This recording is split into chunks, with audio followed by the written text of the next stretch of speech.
So this would be a time to share any reports, or questions about practice or life, any of the meditations we did or the talk or general happenings in life. This would be a nice time to hear any questions or reports. You spoke about being in a cabin.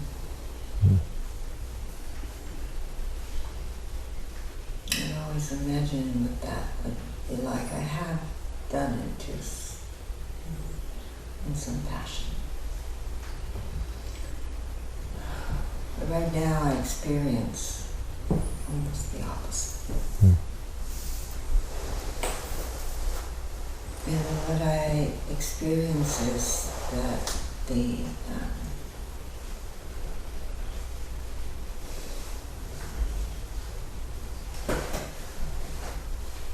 there is a young man who is in great suffering, who is causing suffering in the household.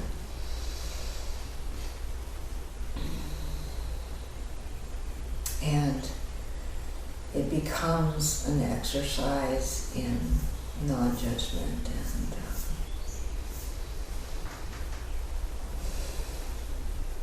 being okay with it.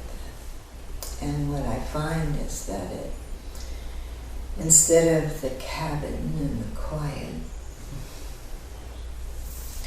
it leads me to doing the practice religiously to survive it. And if the young man was not there, perhaps I wouldn't be so dedicated. So it's a different way to enter that space. And here I experience extreme quiet. There's not even noises from the people above or anything around or heater or anything. And it's exactly what I would want. The cabin experience. And in that I go deep into my suffering. Not in my attempt to not to judge the young man. I am judging him, feeling like somehow I'm better. He's loud and obnoxious all day and all night. There's no sleep.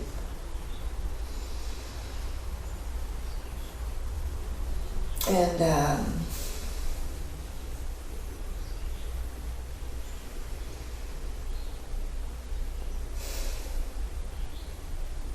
I wonder why I would create that experience now. And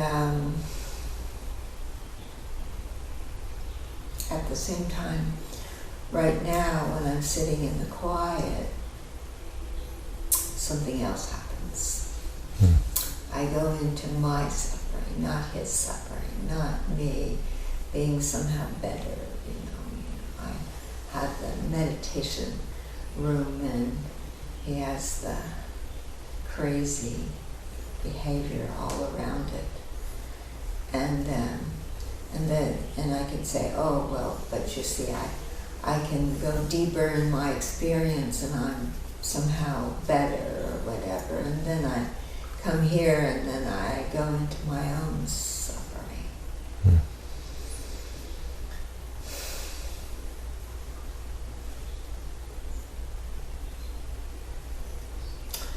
It's not it's maybe never complete. It's never over.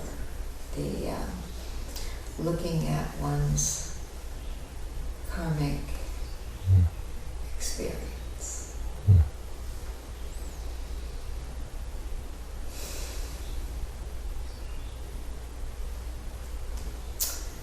And we are in a world now which is like the young man.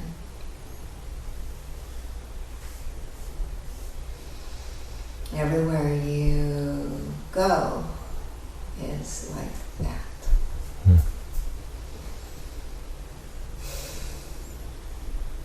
So I guess I'm bringing forward maybe you go to the cabin and you struggle with what technique and who to talk to, who to listen to, what book to read, and how to get to where you want to go. And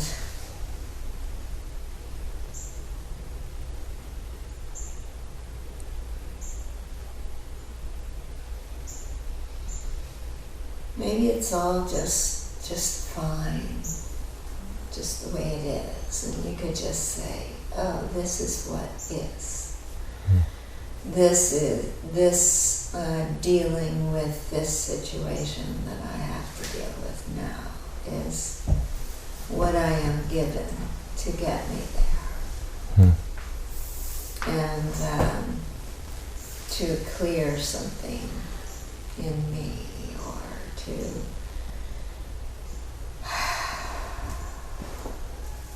that I will be grateful."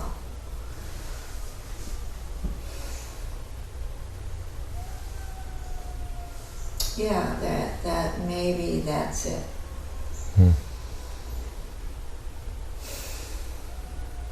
That we become grateful to be here now in this time when enlightenment is slated for now, and somebody doesn't want that. And so it's trying very hard to prevent it globally. And we're here just doing whatever we need to do in our own lives to clean up our own lives, to be the best we can be.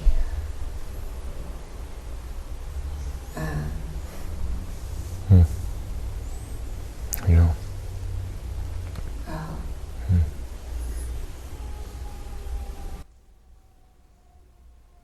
Well, covered a lot of excellent points. I might just highlight a few that I'm hearing. Correct me if I'm wrong.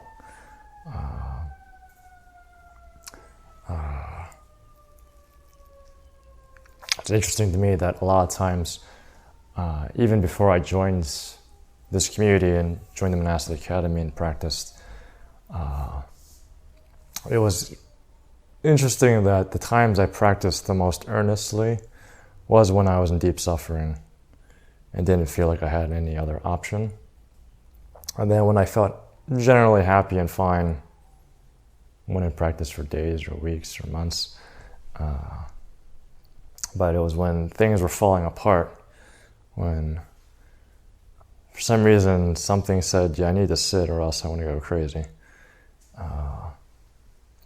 And so, and of course for most of us, that's the last experience we want, is to feel like everything's falling apart, that we're in deep suffering. We want to feel good and feel fine, not have any problems. And so it's an interesting paradox that my experience and what I'm hearing from you is that when there is deep suffering, we need to practice or else we might go insane or something.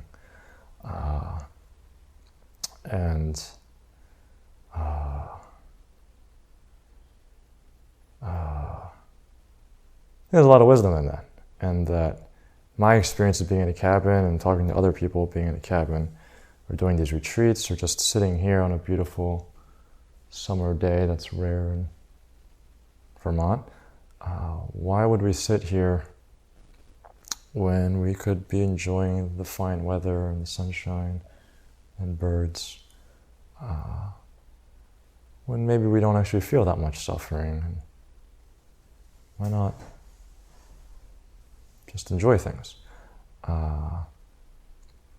And yet there's, as you said, when we enter the deep silence, when there aren't outside tensions and problems, and we're in a relatively peaceful, quiet space, we realize, oh, there is deep suffering here. That my love and my life and my light, in some ways in my daily life, has been hindered or limited or dimmed, and that's suffering. And we feel that accumulation, we feel that limitation, we feel that hindrance, and for better or for worse, feels like we had to compromise in some way to survive, or to be nice, or do the right thing in some way. But it hurts to limit ourselves, to feel limited, to feel blocked. And so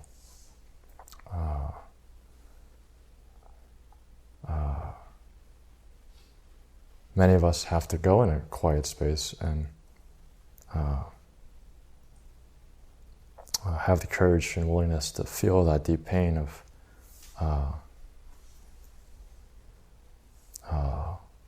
that deep suffering of there are problems in the world, and feels like something had to be sacrificed or at least dimmed to survive or just make it through.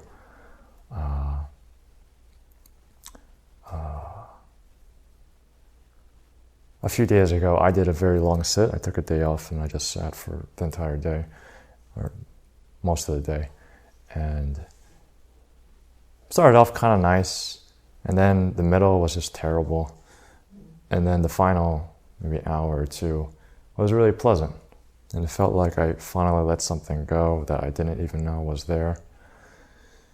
And then I went, oh, wow, I really care and love everyone.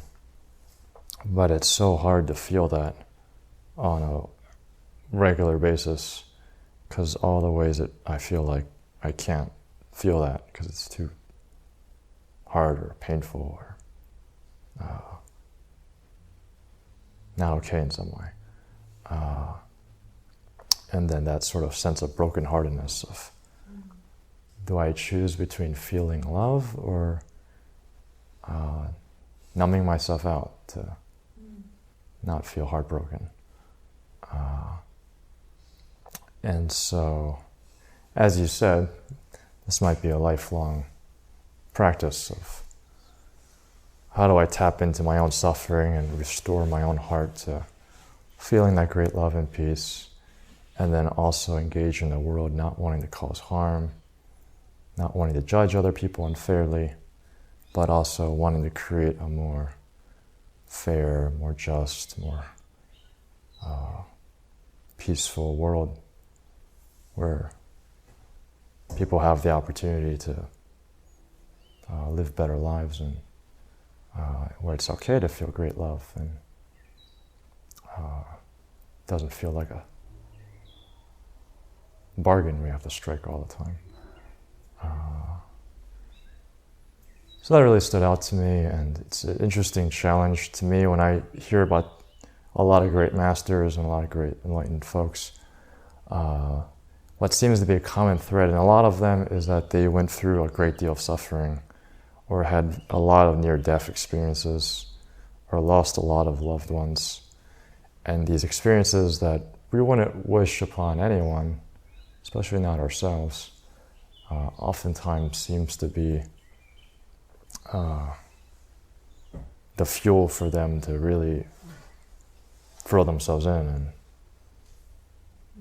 no longer have to compromise or make a bargain because they lost everything or felt like they lost everything. And I would say to a large degree, all of us are actually in that camp, even if we haven't lost all our loved ones or faced enormous physical suffering or something. As you're saying, there's these small ways on a daily basis that we are making these bargains and picking and choosing our soul versus something else. And it's not easy, and I don't know if I know the answer to how to navigate that skillfully. But I really appreciate your sensitivity to that and the vulnerability of feeling that, and having some trust and faith that I don't know what the system is or what the doctrine or the technique is, and yet this is the situation, and it's a life practice of learning, how do I respond from here now?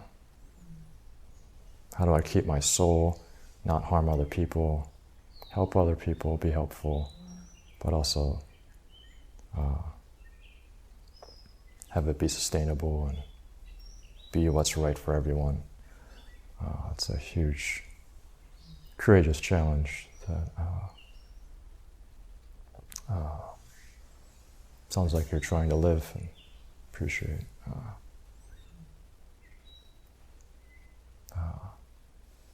the exploration,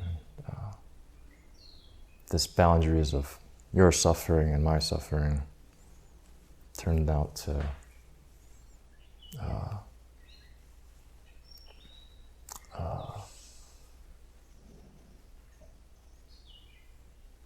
doesn't really make sense for the normal image of some hermit going off and being happy while the rest of the world is in misery. It doesn't really make sense, because the moment a Buddha meets a sad person, the moment a Buddha meets an angry person, the Buddha's sad and the Buddha's angry. And so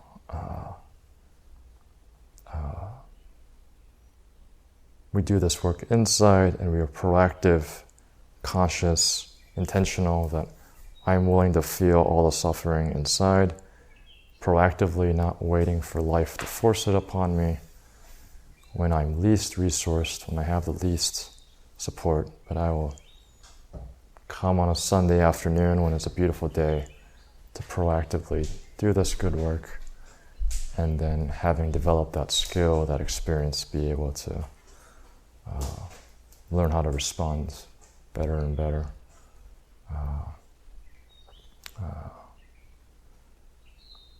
So thank you for that good work. You're learning, it's like, and you have the books, this book, that book, but the practice or the experience and the learning is important. Right. Yeah.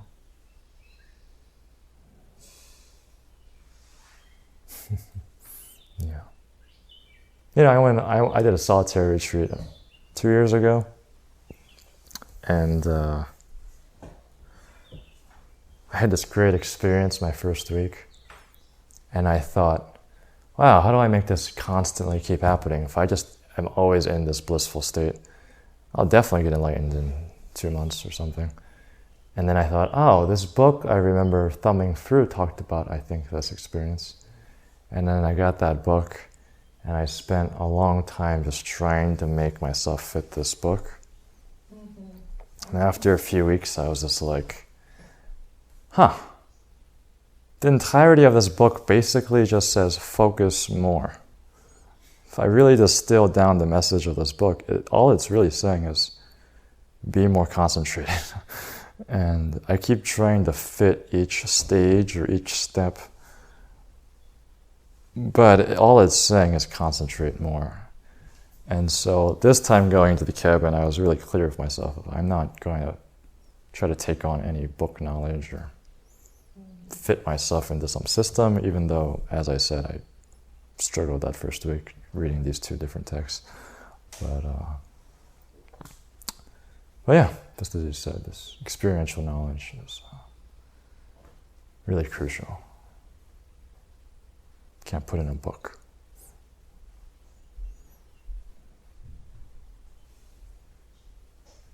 Any other reports or questions?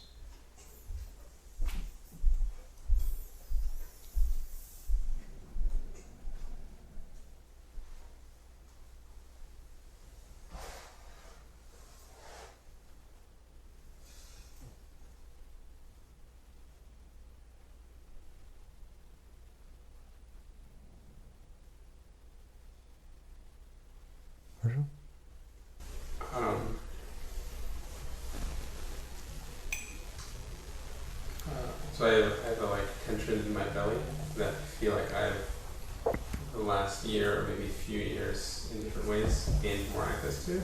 And I can feel my access to it ebb and flow, and sometimes it'll move somewhat, or this will change and so on. But it feels like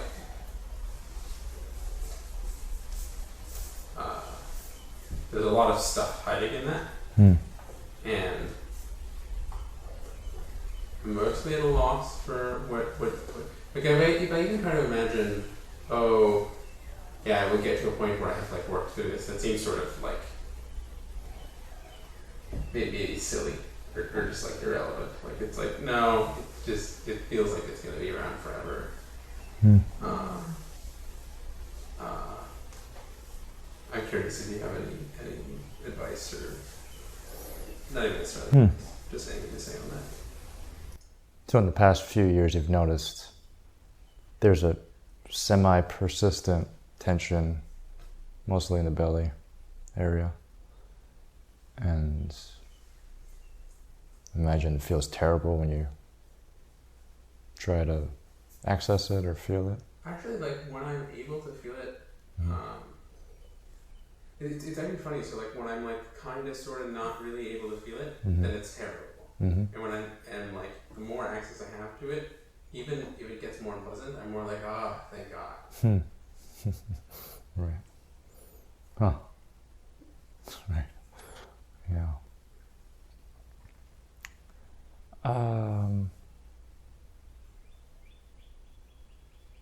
Well, as you know, our bodies, I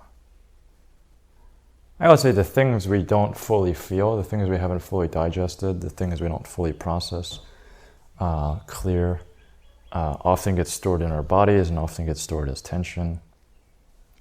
And in some ways, it's kind of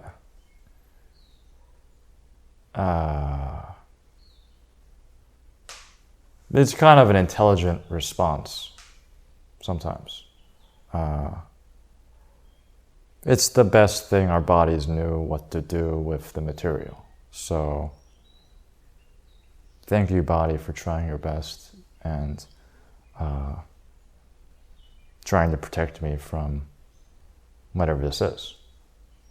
And similar in our meditation practice or in our life, often have the experience that something happens and the feeling or the sensation itself might not be that bad itself.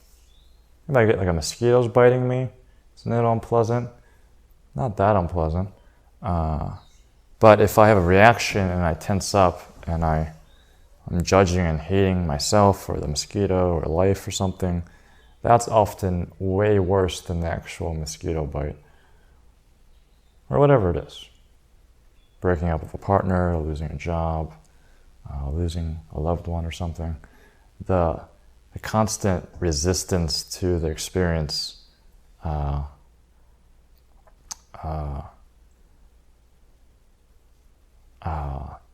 if we don't just numb out, if it's actually on a conscious level, it is often worse than the actual experience.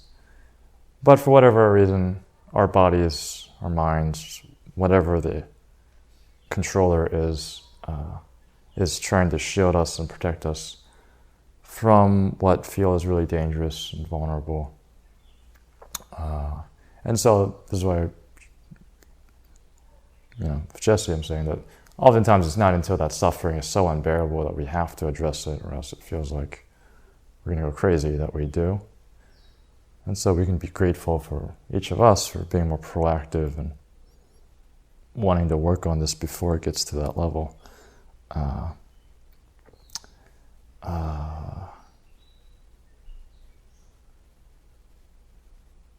I don't know if I have much to say that you probably don't already know. I would say that it can clear. And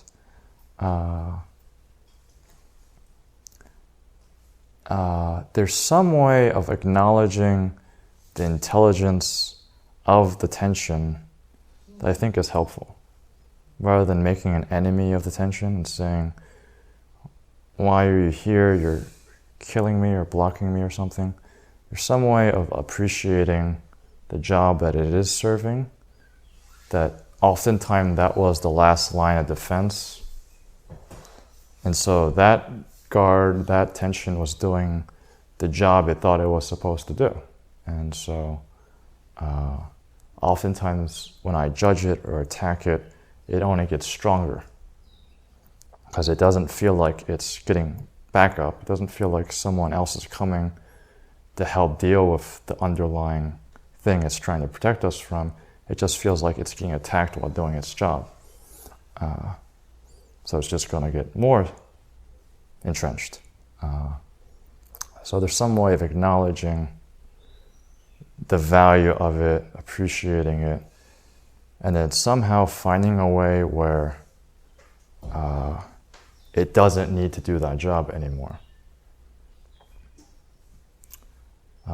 Where it can feel like, oh, I can let down my guard because Peter has got this. He's going to deal with this now. I don't have to deal with it. In this scenario, the tension is a guard personality or something. So,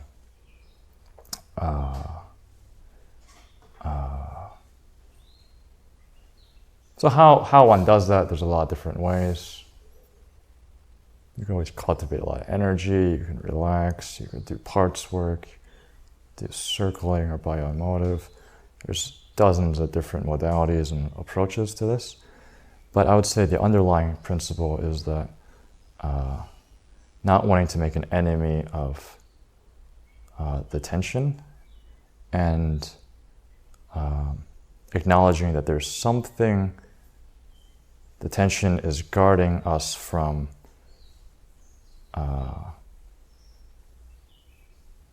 that at some point we felt too overwhelmed or too scared or too worried or whatever to feel or to be with. So how do we have that experience now?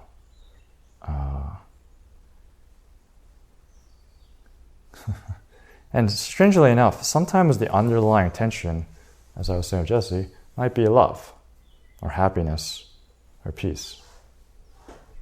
And as we were talking about, sometimes happiness is more threatening to us than suffering, because then we're just going to worry about the other shoe dropping.